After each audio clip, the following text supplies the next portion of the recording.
So ito na mga kababayan, ang pinakamainit na balita na ating nasagap ngayong araw mga kapatid. At ito po'y patungkol na naman mga kababayan sa ating number 1 senator na si Senator Robin Padilla, na kung saan mga kapatid nagkakalat na naman ng kanyang katangahan sa loob ng sesyon sa Senado. At ito mga kababayan, wala talagang kadala-dala mga kapatid itong si Padilla. Dahil sandamakmak na naman nakahihiyan mga kababayan itong kanyang napala sa harapan ng PNP, DOJ at PCO. At literal mga kapatid na wala talagang alam sa mga bagay-bagay itong si Padilla. Kaya nagmumuka na naman siyang katawa-tawa ngayon mga kapatid dito sa balitang ito. At ito po ang ating pag-uusapan ngayon sa bidyong ito mga kapatid. Pero bago ang lahat, huwag kalimutang i-like ang ating video para i-share pa po ni YouTube sa iba pang hindi pa nakakapanood. So ito mga kapatid, panoorin muna natin ang bidyong ito, at bigyan po natin ng ating personal na opinion at reaction.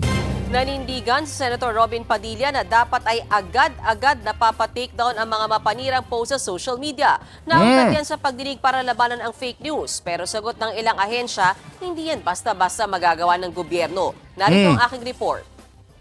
Ang gusto kasi ni Robin dito mga kababayan, na every time na may mga nambabash sa kanya, every time na may nagpo-post laban sa kanya, dapat i-take down daw agad yung mga post na yon.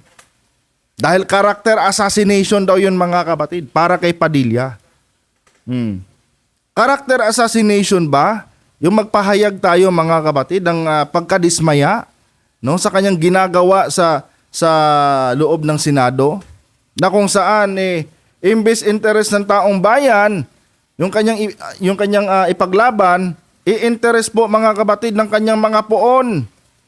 Interest ni Digong, interest ni Sara Duterte, interest ni Pulong Duterte, interest ni Kibuloy.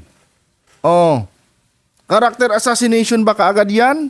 Kung ibabash ka namin dahil yung interest ng iilan lamang na kapartido mo, ang iyong pinaglalaban? Yan ang argumento ni Padilla dito mga kapatid. Ito, panoorin natin. Hindi ba pwedeng i-take down agad ang mga post sa social media kung ito ay nauuwi na sa character assassination o paninira? Lalo na kung ang natatarget ay mga matataas na opisyal ng ating bansa. Yan ang paulit-ulit na giniit ni Senator Robin Padilla, na chairman ng Senate Committee on Public Information and Mass Media. Lalo na daw mga kapatid, pag matataas na opisyal ng ating gobyerno, yung kina-character assassinate. Matataas na opisyal, Pero ang ibig sabihin dito mga kababayan, nung sinabi niyang matataas na opisyal, si Sara Duterte po. Kung saan mga kapatid, sobrang dami po ng galit kay Sara ngayon. At kung ano-ano na po ang nasasabi ng taong bayan patungkol kay Sara Duterte. Yun po ang ibig sabihin niya doon sa mga matataas na opisyal. Dahil kung tutuusin, meron lamang 3 matataas na opisyal ng ating gobyerno mga kababayan. At sino yon? Presidente, pagkatapos Vice Presidente at Senate President.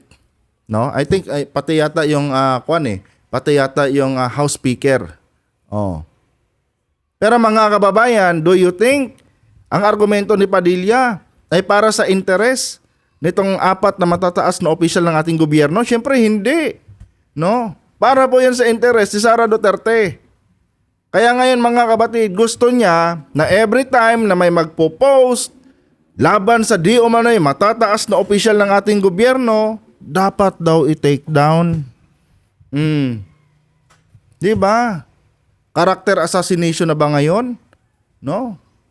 Yung magpahayag kami ng pagkadismaya kay Sara Duterte, na kung saan puro lang siya lakwatsa.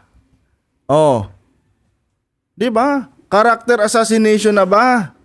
Yung questionin namin siya sa kanyang confidential funds. Character assassination na ba? Kung questionin namin si Sara Duterte kung bakit kung bakit dumadalaw siya ng 10 oras ng gabi kay Ramil Madriaga. Character assassination na ba agad yon, Senator Robin? Dapat i-define mo muna yung salitang character assassination. bago mo yan banggitin sa mga ganyang klaseng hearing. Oh, paano ba yung definition mo sa character assassination? Baka mamaya dyan, ayaw mo lang, no? Na nababash ka, nababash yung mga puon mo.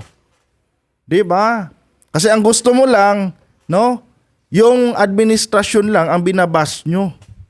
Oh. Lintik. Lintik na yan. Kung tutuusin nga no? Yung pulboronic video nga na ipinalabas ng inyong partido, napakatinding character assassination ngayon laban sa presidente. Nagsalita ka ba doon? Robin, noong magpakalat si Harry Roque at si Maharlika ng pulboronic video ni President Marcos na gawang AI, may ipinaglaban ka ba na character assassination laban sa presidente? Wala kaming narinig sa iyo Pero ngayon, na sobrang tindi, no, ng pambabash sa iyo ng taong bayan, may character assassination ka nang ipinaglalaban ngayon. Sandamakmak lang na negative comments ang nababasa mo ngayon tungkol kay Sara Duterte, character assassination na agad yon.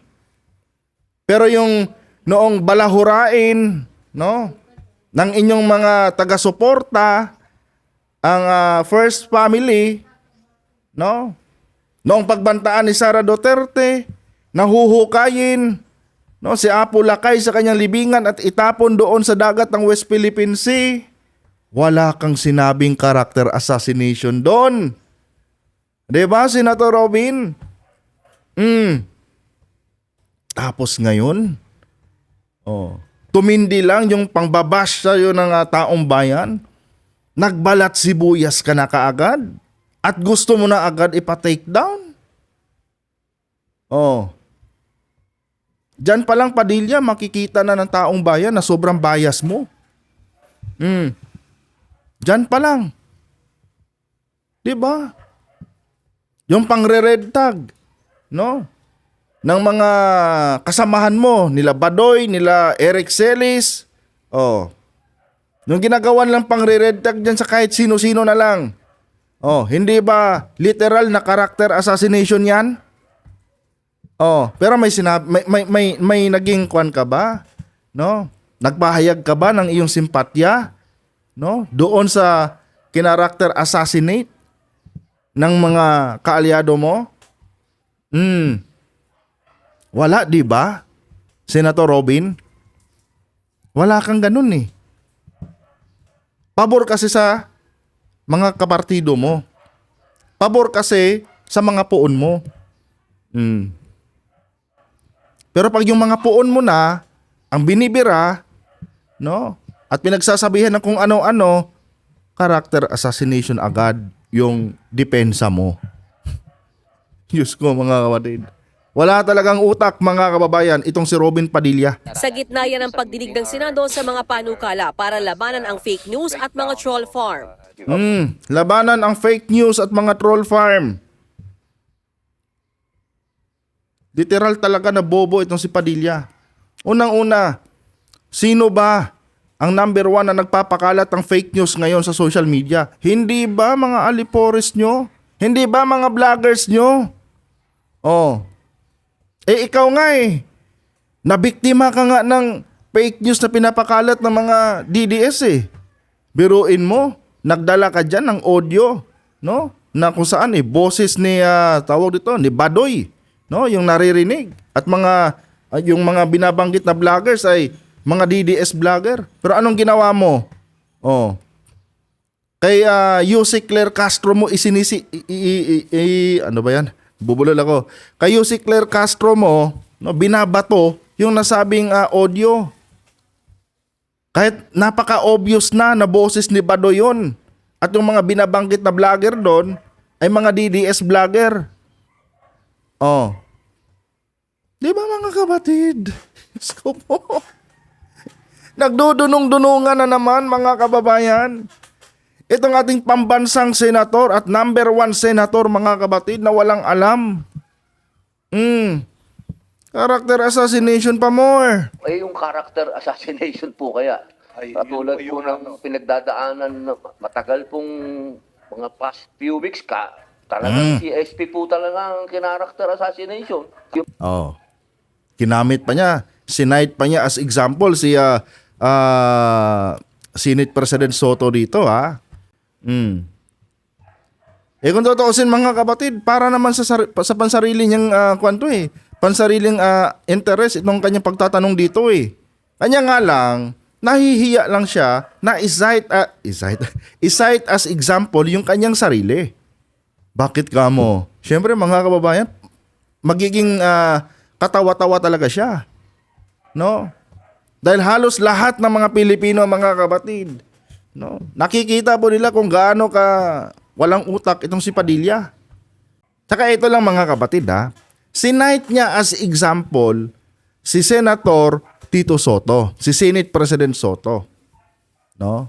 Na kinaracter assassinate daw. Ang tanong, Robin Padilla, sino ba, kung totoo yung claim mo na character assassination yung ginawa ng mga basher ni Tito Sen sa kanya, sino ba sa tingin mo ang nag-character assassinate kay Senator Soto? Hindi ba mga supporters nyo? Oh.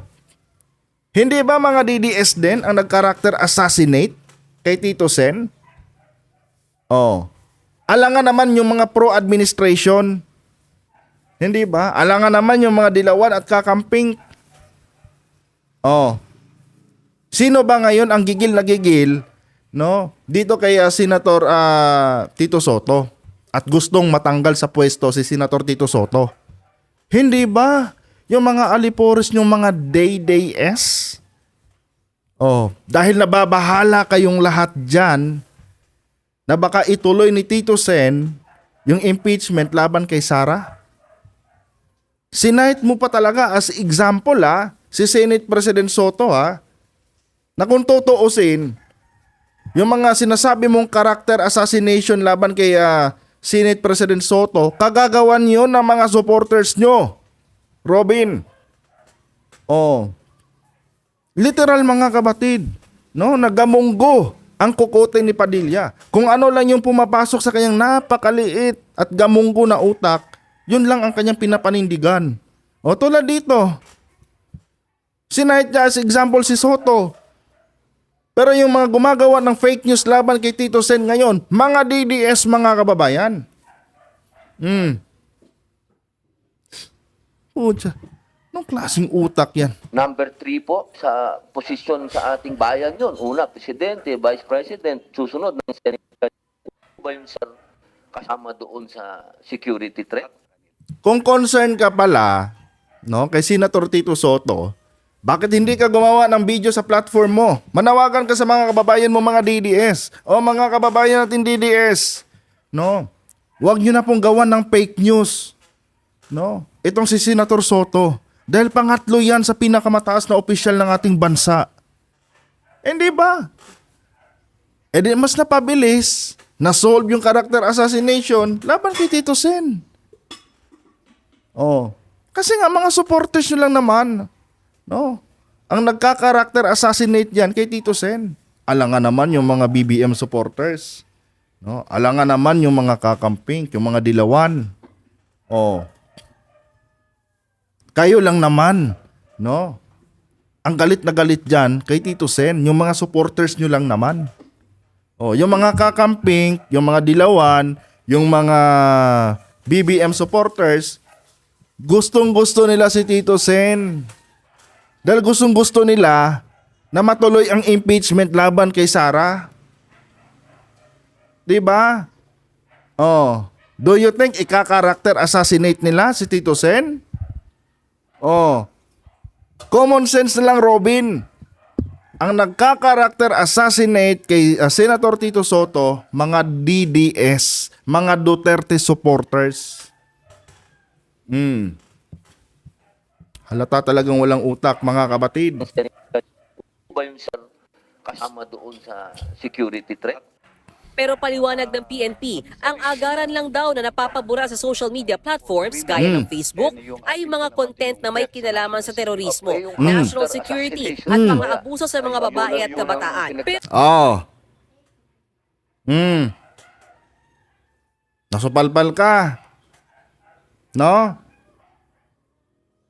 Kasi ang pwede lang panghimasukan ng PNP, no, na mga klaseng social media post ay yung may mga pagbabanta, no, sa mga government leaders. Pagbabanta sa mga kababaihan at mga kabataan. National security threat. Oh, pagbabanta sa presidente, yun pala, government leader pala. 'Di ba? Yun lang ang pwede nilang panghimasukan. Pero yung mga pagpapahayag ng taong bayan, no, ng kanilang pagkadismaya sa iyo, Senator Robin at kay Sara Duterte, no? Ang tawag diyan, freedom of expression. Karapatan naming tawagin kang tanga at bobo. Dahil yun naman talaga ang nakikita namin sa iyo eh. Oh. Karapatan namin tawagin si Sara Duterte corrupt. Dahil 11 days lang, naubos yung kanyang confidential funds. Oh. Eh kayo nga eh. 'Di ba? May nagreklamo ba about character assassination ng mga tawag nito na mga BBM supporters noong gawan-gawan yon ng pulboronic video ang presidente? Robin, come on. Oh. Wala kayong narinig, no? Na kung sino mang pro-admin na mga politician ang nagsalita at nagpahayag ng kanilang pagkadismaya doon sa ginawang character assassination, no, ng inyong grupo kay President BBM. Oh. Yung noong idawit ng mga alipores yung DDS, si F. Elisa, doon sa nangyari kay Tantoco, narinig nyo ba na may pinakulong ang First Lady? Diba? Robin. Oh. Paganahin mo naman kahit konti lang ang utak mo. Kahit konti lang, paganahin mo. Diba? Hindi yung basta-basta ka na lang dyan nagsasalita. O ngayon, anong sagot sa'yo? Yang mga taga-PNP, no, PNP, DOJ, PCO, AFP, alam nila yung mga trabaho nila, Robin. Hindi mo na sila dapat dyan lecturan. Hindi mo na dapat sabihin sa kanila, di ba character assassination ng ginawa nila kay Tito Sen? Oh. Hindi mo na dapat ginagawa yan. Alam na nila yan. At kaya wala silang ginagawa tungkol dyan dahil hindi na yan pasok sa kanilang trabaho. No? Meron kasi silang tinatawag mga kabatid na limit, no? Pag lumagpas sa limit, yung isang tawag nito, yung isang post sa social media at nakikita nilang medyo may kasama na itong pagbabanta, no, sa kanilang commander-in-chief, tulad ng ginawa ng isang DDS vlogger ninyo na nagbanta ng headshot kay PBBM. Oh, yung mga ganong klaseng post, no, sumobra na yon sa tinatawag nating limit, no? 'Di ba? Yun eh. Crossing the line na yun. That's why inaksyonan ng NBI. Pero yung sabihan ka lang namin na bobo ka, tanga ka, kung ano-ano pang mga pambabash, 'di ba? Na wala kang utak, o gamunggo yung utak mo. Robin, no, karapatan namin yun dahil yun ang nakikita namin, no, sa pagkatao mo. 'Di ba? Hinay ko po. Laman sa terorismo, Okay, yung character national security assassination at po pang-aabuso sa mga kaya. babae at Yun ang kabataan. Pero pag hindi pasok sa alinman matagal dito, pong, kailangang maghain ng reklamo sa PNP saka i-request sa social media platforms kung pwede itong ma-take down. Yung kanilang treatment, kahit ito po ay nangyayari sa Pilipinas, ay hindi po nila kinukonsider. Dahil tayo po, mayroon po tayong libel, sa kanila po wala. Kaya ito po ay dadaan sa proseso, kaya hindi po ito ay nakakapag-take down kagad. Pero nanindigan Senator Padilla na Oh, nanindigan pa daw si Padilla mga kabatid. Talagang ipinaglalaban niya yung gamunggo niyang no? Kahit nonsense na yung pangangatwiran niya mga kababayan, ipinaglalaban pa rin niya. No? Kahit wala na sa hulog yung kanyang katwiran, ipinaglalaban pa rin niya. Oh, pakinggan niyo. Hindi po ito ay nakakapag-take down kagad. Pero nanindigan Senator Padilla na dapat agad napapa-take down ang mga mapanirang post, lalo na kung nauuwi na ito sa character assassination. Eh yun na nga Robin eh. Hindi ka rin makaintindi talaga eh. Ang pwede nga lang nilang panghimasukan no, na mga klase ng social media post is yung pagbabanta tungkol sa terorista, no? Pagbabanta sa buhay ng presidente, pagbabanta sa seguridad ng ating bansa, pang-aabuso sa mga kababaihan at mga kabataan. Hanggang doon lang, Robin ha? Hanggang doon lang. Kaya wag mo nang ipagpilitan, no? Yang argumento mo. Kaya ka nagmumukhang tanga eh. Kasi kahit wala ka na sa hulog, gusto mo pa rin ipagpilitan yung walang kwenta mong argumento. Pasensya na kayo sa ingay mga babayan na kasi nandito kasi ako sa labas eh. Di ba mga kapatid? Gamunggo talaga mga kababayan. O mas maliit pa sa munggo. No? Siguro iodized. Kasing liit ng iodized salt mga kapatid. Yung utak nitong ni Padilla.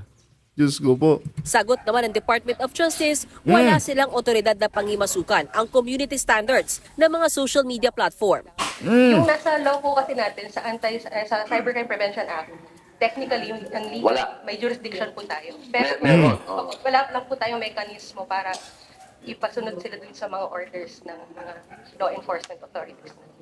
Ay, kung gusto mo Robin na matigil yung pambaba sa'yo, magmungkahi ka na lahat ng social media platform, no, na meron dito sa Pilipinas, ipaban na lang. 'Di ba? Nang sa ganon, matigil na yung pambaba sa'yo. Biruin nyo yun mga kababayan, ultimo community guidelines ng bawat social media platform, hindi alam ni Padilla. At nakikipag-argumento pa talaga siya sa mga taga-DOJ. Kaya yung sagot sa kanya ng taga-DOJ, no? Yung mga ganyan na Senator Robin, hindi na namin pwedeng pakialaman yan dahil meron po silang community guidelines.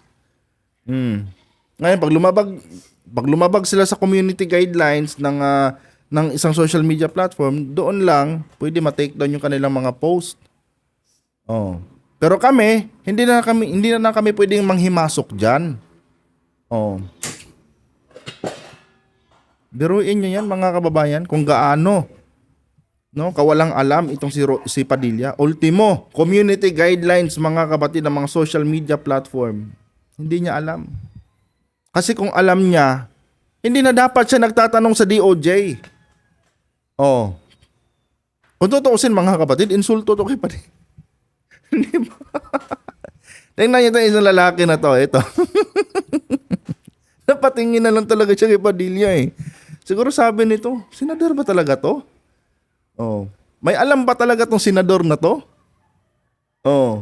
Di ba? Tingnan nyo mga kapatid, nakatingin kay Padilla.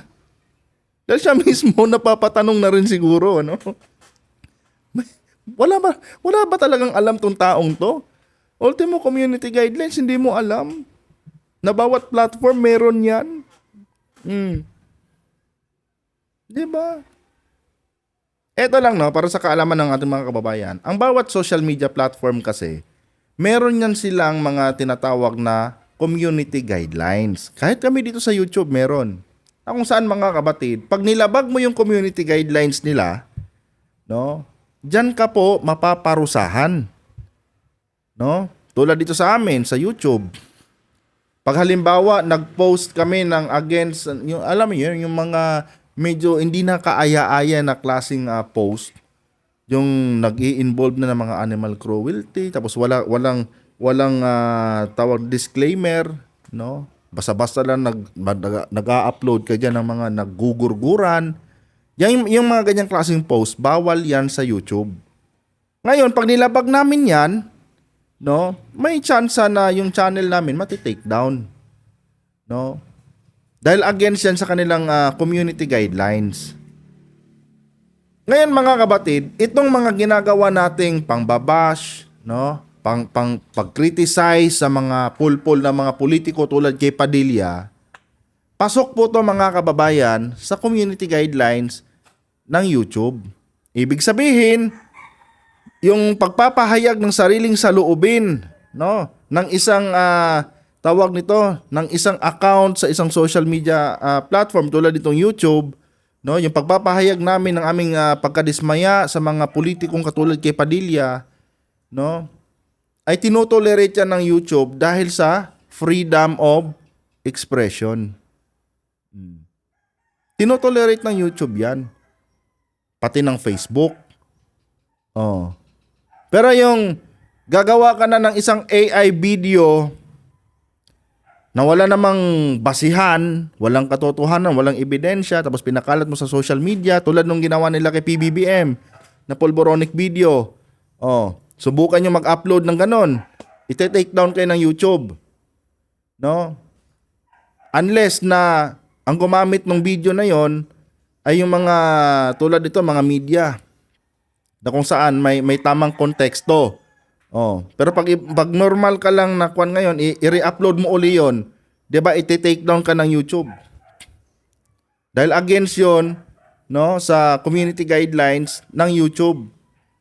Dahil nakumpirma na 'yon na isang AI video lang 'yon. Oh. 'Di ba? Si Padilla mga kapatid, hindi niya alam ang tinatawag na community guidelines, no, ng social media platform. Ito mga kababayan, may sariling YouTube to, may sariling Facebook, may sariling TikTok yata, meron din. Oh, may mga social media kwanto eh. May mga social media profile tong si Padilla eh. At literal mga kapatid na hindi siya nagbabasa, no, ng terms and agreement ng bawat social media platform. Dahil kung alam niya yan mga kababayan, hindi na siya makikipag-argumento dito sa mga taga-DOJ. Oh, hindi na siya makikipag-argumento dito sa mga taga-PNP. Dahil kung binasa niya yon, alam niya na walang karapatan, no? Yung mga itong mga ahensya ng gobyerno na ito na panghimasukan yung community standard ng bawat social media platform, pero dahil hindi siya nagbabasa, nagmukha siyang katawa-tawa. May jurisdiction lang po over cybercrime offenses. Maging ang Presidential Communications Office ang ayon na walang kapangyarihan ang gobyerno na magpabura ng mapanirang social media post. Kaya ang pinagtuturan nila ng pansin ay media literacy. Ours is purely on, number one, is really to educate our people. At naniniwala ko talaga ang PCO dyan, ang Presidential Communications Office, na because of the spread of fake news talaga, ang dami hong naapektuhan. Ang tanong, sino ba ang nagpapakalat ng mga fake news ngayon? Oh. Pansin nyo ba mga kababayan, si Padilla nakikipaglaban tungkol sa fake news. Pero mga kapatid, tignan nyo kung sino-sino yung mga vloggers, no, na laging nako-corner ng NBI, ng PNP, 'di ba? Dahil sa kanilang ginagawang paglabag sa batas ng bansa natin. Nung nakaraan, sino ba kaninong vlogger ba 'yon yung naglagay ng headshot sa ulo ni PBBM? 'Di ba DDS 'yon? Oh. Nung nakaraan din mga kababayan tungkol doon sa inkwentro ng NBI at PNP, no? Na ginawa ng kung ano-anong katarantaduhan ng isang vlogger na taga Cebu. Oh, kaninong vlogger ba 'yon? 'Di ba DDS din 'yon? Oh. Halos lahat mga kabatid, no, ng mga nahuhuli, nakukorner ng otoridad natin dito sa Pilipinas na nagpapakalat ng fake news, mga DDS. And yet si Padilla, mga kababayan, pinaglalaban niya, no, yung tungkol sa fake news. Na kung saan, sila lang din naman, mga kampon lang din naman nila ang may kagagawan ng mga fake news. Kay Soto. Oh, sino ba ang nagka-character assassinate niya kay Soto? Hindi ba mga DDS vlogger lang din? Mga DDS trolls? Dahil ayaw din nila kay Soto? Dahil mapanganib si Soto pagdating sa issue ng impeachment ni Sara? Sko mga kabatid. Literal na walang utak itong si Senator Robin. Sayang, no? Yung pinapasahod ng taong bayan sa hinayupak ng senador na ito. At nagmumuka talaga siyang katawa-tawa mga kabatid sa bawat hearing. Alam niyo sa totoo lang, no, ulitin ko sa inyo, mas may silbi pa si Pacquiao kumpara kay Padilla. Real talk yung mga kababayan, mas may silbi pa si Pacquiao kumpara kay Padilla. Si Pacquiao mga kabatid, 8th Division World Champion yun. Pero ni minsan mga kababayan, hindi naging mayabang si Pacquiao sa mga hearing sa Senado. Hindi nagbanta si Pacquiao sa mga resource person na pinapaupo dyan sa Senado. Pero itong si Robin, no, na binabatok-batukan lang dati sa airport ng Cebu. Pucha, akala mo kung sino mga kababayan kung makapagbanta dyan. Oh. Kung sino pa yung pinakamaingay sa Senado, siya pa yung pinakawalang alam sa lahat. Ultimo, mga kagrupo niya dyan sa Duterte Block, walang tiwala sa kanya. Yes ko po. Miyembro ng pamilya. Si Senator Rodante Marcoleta sinabo ng mga fact-checker. Sapat to mga kabatid. Si Marco Beta mga kababayan. Sige, pansinin natin to. Sinabon daw yung mga fact-checker. Tingnan natin. Bagal daw kasi ang aksyon ng mga ito para ma-take down ang mga post kaugnay sa kanya na hindi naman totoo. Katunayan, team pa nga Rodante ulitin natin, Marcoleta sinabo. Apektuhan na miyembro ng pamilya. Si Senator Rodante Marcoleta sinabo ng mga fact-checker. Si Rodante Marcoleta daw mga kababayan. Pasensya na kayo mga kapatid ha. Marami kasing kupal dito na mga nagmumotor sa amin eh. Sasabi dito, si Rodante Marcoleta daw mga kapatid, sinabon daw yung mga fact-checker dahil hindi daw agad pina-take down yung tawag nito malisyosong post tungkol sa kanya. Sinabon niya yung mga fact-checker. Mga kapatid, itong mga fact-checker tulad ng Vera Files at Rappler, mga kababayan, wala po yung kung anumang kaugnayan, no, sa ating national government. Ibig sabihin mga kapatid, walang mandato yan sa konstitusyon ng Pilipinas. Pero si Marcoleta mga kababayan, sinabon di umano yung mga fact-checker. No? Na para bang obligado sila, no? Na gampanan yung kanilang pagiging fact-checker, no? Dito kay Marcoleta. Yung Rappler mga kabatid, Rappler tsaka Vera Files, yan yung mga lehitimong fact-checker natin dito sa Pilipinas na nakipag-partner kay Facebook eh. No, yung mga yan, walang mandato yan ng konstitusyon ng Pilipinas. Mga private po yan mga kababayan, no, na mga kumpanya, na mga entity. Kaya walang karapatan dapat si Marcoleta dito na sabunin, no, itong mga fact-checker na ito. Maliban na lang kung pinapasahod sila ng gobyerno. Ni MOA nga mga kabatid, yung Memorandum of Agreement sa gobyerno, wala yung mga yan. Independent fact-checker ang tawag dyan sa kanila mga kababayan. From the word independent. Pero mga kapatid, si Marcoleta walang utak. Hindi niya naintindihan. Because of the spread of fake news talaga, ang dami hong naaapektuhan na miyembro ng pamilya. Si Senator Rodante Marcoleta sinabo ng mga fact-checker. Mabagal daw kasi ang aksyon ng mga ito para ma-take down ang mga post kaugnay sa kanya na hindi naman totoo. Ang tanong Marcoleta, pinapasahod ba ng gobyerno yung mga yan para sabunin mo? Kaya ka nasusunog sa taong bayan eh. Dahil masyado kang mayabang eh. Oh. Grabe ano? Sinabon. Na para bang obligado itong mga fact-checker na bantayan yung kanyang profile sa social media kung meron bang gumagawa ng mga fake news laban sa kanya. Independent fact-checker yung mga yan. Wala silang obligasyon sa'yo. Kung ano lang yung dadaan sa mga newsfeed nila at nakikita nilang hindi naman yan totoo to, yun lang ang ina-actionan nila. Pero yung tutukan nila, yung profile mo, yung pangalan mo, at i-check araw-araw kung mayroon mang gumagawa ng fake news laban sa'yo, hindi nila obligasyon yun. Dahil hindi sila pinapasahod ng gobyerno, Marcoleta. Independent fact-checker nga, di ba? From the word independent. Senator Marcoleta, abogado ka pa naman. Pero bakit ubod ka ng kamangmangan? Di ba? Sko po. Aksyon ng mga ito para ma-takedown ang mga post kaugnay sa kanya na hindi naman totoo. Katunayan, team pa nga raw ni Marcoleta ang trumabaho para mapa-takedown ang ilang mapanilang post tungkol sa senador. Responsibilidad mo yan. Tama lang na team mo ang magpa-takedown. Dahil pangalan mo ang nakataya dyan. At parte yan ng responsibilidad mo. Bakit kini-question mo yung mga taga-Rappler at mga taga-Vera Files? Wala kang karapatan dapat na questionin sila. Dahil hindi yan pinapasahod ng gobyerno, Marcoleta.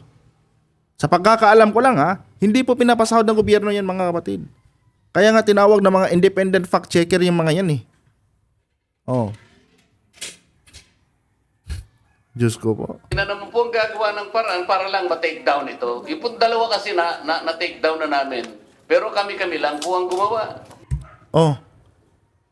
Bayaran mo sila, no? Ganun na lang. Gusto mo palang bantayan yung pangalan mo, magbayad ka sa kanila. Gumawa kayo ng MOA. Gumawa kayo ng memorandum of agreement ninyo. Opisina mo at itong mga independent fact-checker na to. Nang sa ganun, mabantayan nila yung pangalan mo. Kung papayag sila. Di ba? Diyos ko po, mga kabatid. Abogado pang naturingan tong si Marcoleta. Pero mga kababayan, saksakan ng katangahan. Itong mga lintik na to, itong mga hinayupak na to, itong si Padilla, itong si Marcoleta, alam niyo mga kababayan, hindi to dapat naupo sa national position eh. Dahil mga balat sibuyas.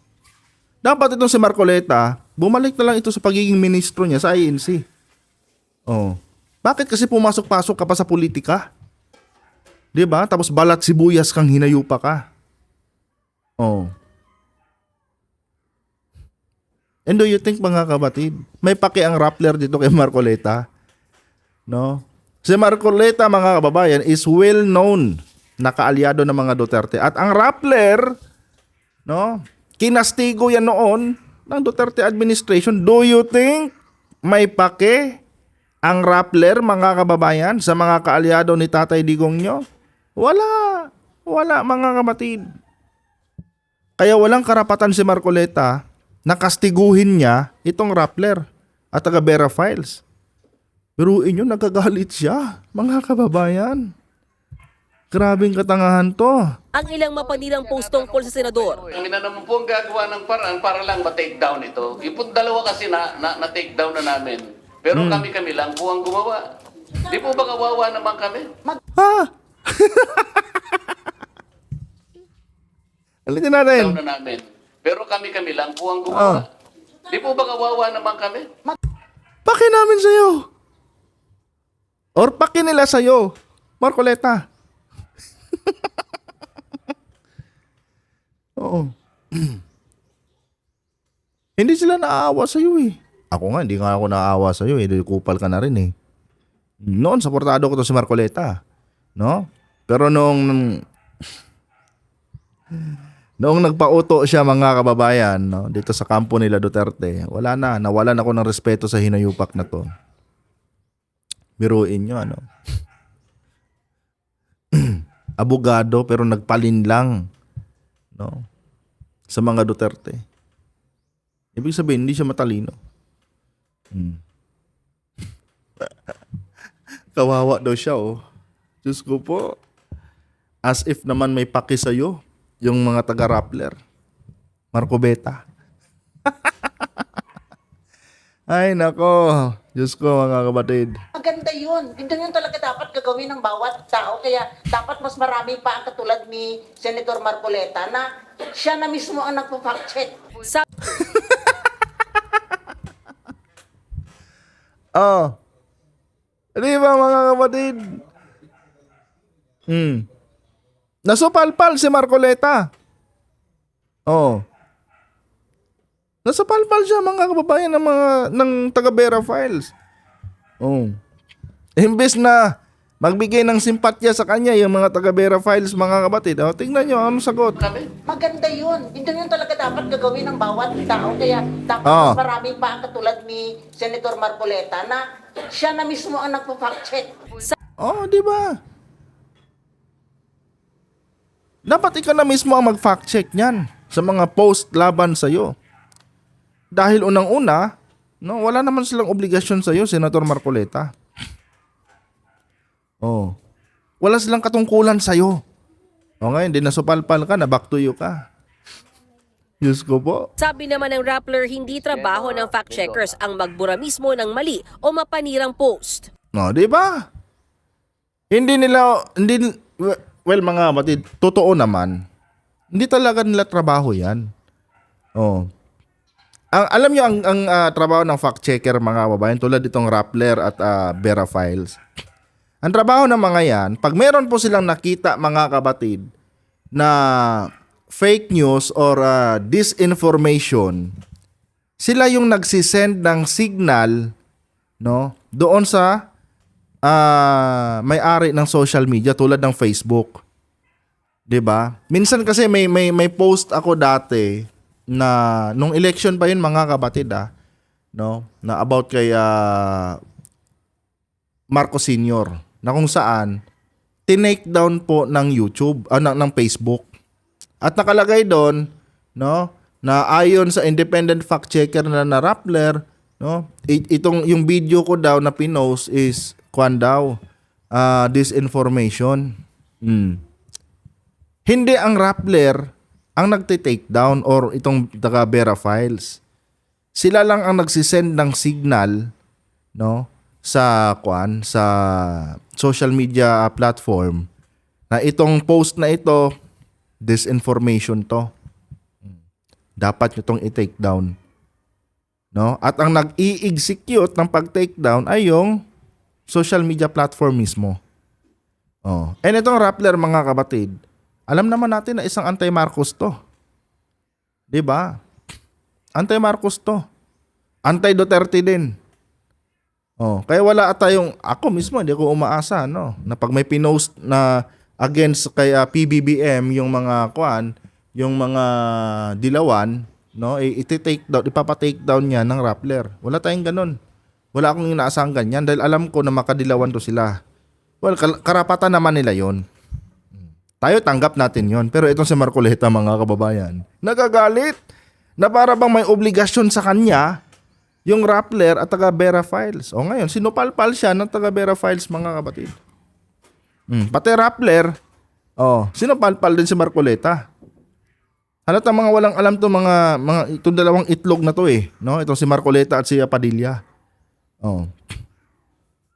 Walang karapatan ang sino mga independent fact checker na magpa-take down ng post. Mag-send ang obligasyon nila i-fact check yung bawat post tapos magsisend sila ng signal doon sa Bukod pa doon wala na at wala silang obligasyon kay Marcoleta. Yun ang pinaka-importante sa lahat. No? Kaya walang karapatan si Marcoleta na sabunin itong mga taga-Rappler at taga-Vera Files. Humaba na naman yung vlog ko mga kapatid. 46 minutes na. Diyos ko po. Wala po kaming powers to take down.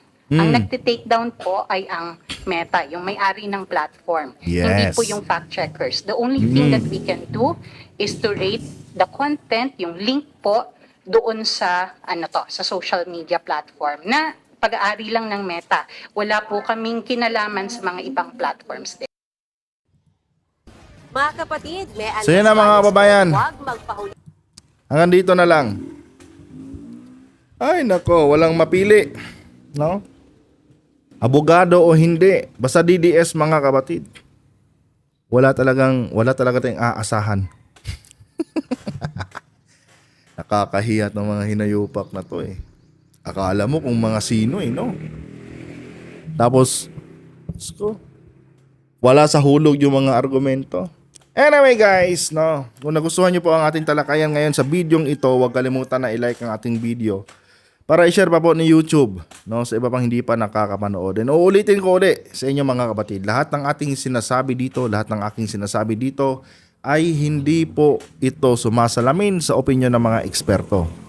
At hindi ko rin ito ginagawa mga kababayan para paniwalaan nyo. No, nagpapahayag lamang ako ng sarili kong opinyon patungkol dito sa balita nating pinanood mga kapatid. At hindi ko ginawa ang video na to para impluwensyahan kayo.